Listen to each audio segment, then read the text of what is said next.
what I see is a steep erosion of the rule of law.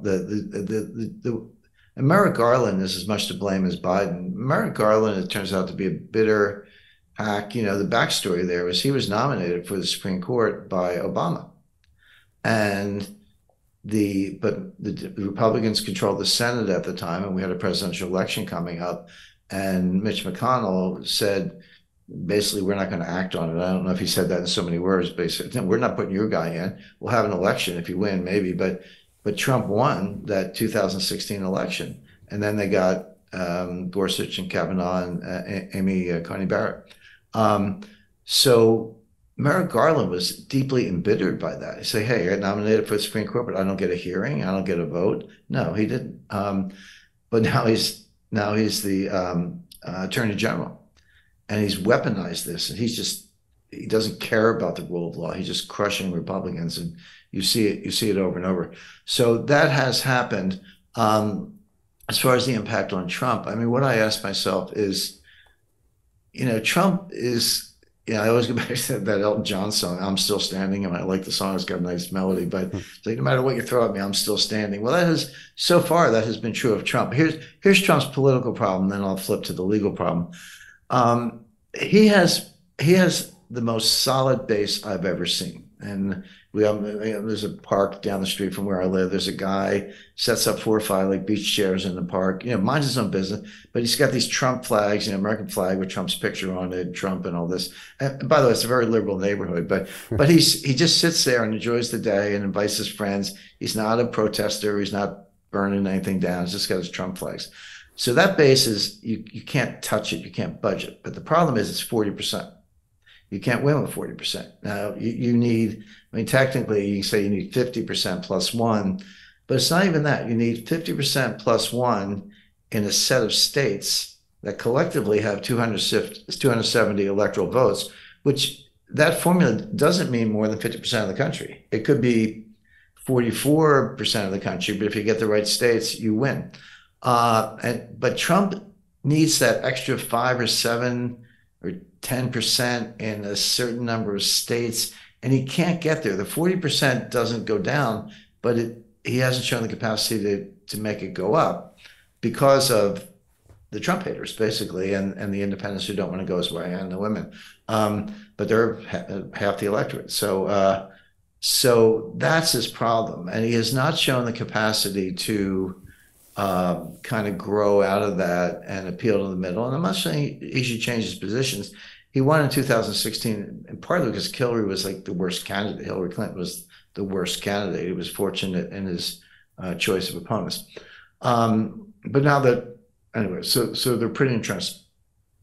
But he could win. Trump could win against Biden because Biden is so unpopular. But we got these 2 wild cards, Manchin and RFK. We talked about all that. I just want to alert everyone to an important video that you've just recorded that will not be available to the public. Here, you discuss the upcoming geopolitical shockwave of what you call the most significant development in international finance since 1971. But then you explain how anyone can position themselves to profit from this crisis. Our viewers can access that video at londonreal.tv/Jim, and I highly recommend that everyone go watch that immediately after our conversation. Let's turn to the legal side. Trump was indicted by a New York County prosecutor on state charges, not federal charges. Okay, so he's awaiting criminal trial. Well, the process has started, but he was arrested and booked, and awaiting criminal trial on that. He was indicted the other day on a host of federal charges, all felony charges. I don't know the exact numbers, like 7 or 8, but they all carry like 7 to 10-year sentences. I mean, in theory, could you get the Madoff treatment, a 100-year sentence? I'd probably only live 10, 20 years, but 100-year sentence, not impossible. There's another state grand jury sitting in Georgia that, by all reports, may indict him for tampering with the Georgia state electoral process, calling the Secretary of State and saying, hey, can you find me some votes, whatever. Not that that's never happened before. And then he's also under criminal investigation on the January 6th charges. Now, this indictment that was just handed up By the way, reporters always say indictment was handed down. Indictments are handed up to the judge. So that's a pro tip. If you hear a reporter say handed down, they don't know what they're talking about. The indictment was handed up. That was on the mishandling, so-called, of the classified documents. But there's another grand jury sitting on his actions on January 6th. So you could be looking at two more sets of indictments on multiple charges. So at what point is even the guy who you can't take him down, suddenly it's like you're a defendant in three separate criminal cases, or maybe four separate criminal cases, two state, two federal, four grand juries, all going on at the same time. How do you even show up your testimony? I'm not making light of it. I'm actually quite the opposite. I'm saying there could come a time when that base erodes, when people say, you know what, it's just too much. It just hurts my head. Maybe there's something to it. Of course, that's exactly what the Democrats want. And by the way, the prosecutor in New York and Georgia are Democrats. This is part of the weaponization thing we talked about. You know, where there's smoke, there's fire. You know, how many, you know, if it's four cases, but there's 7 or 8 counts each, like 30, 40 federal and state felony. These are felonies, charges. At what point does it possibly wear him down, despite his energy, wear the electorate down? And by the way, they don't want any of these trials over quickly, because what do they want to do? They want to drag him into 2024. So Trump's going to be going around to New Hampshire, Iowa, South Carolina, Pennsylvania, running for president.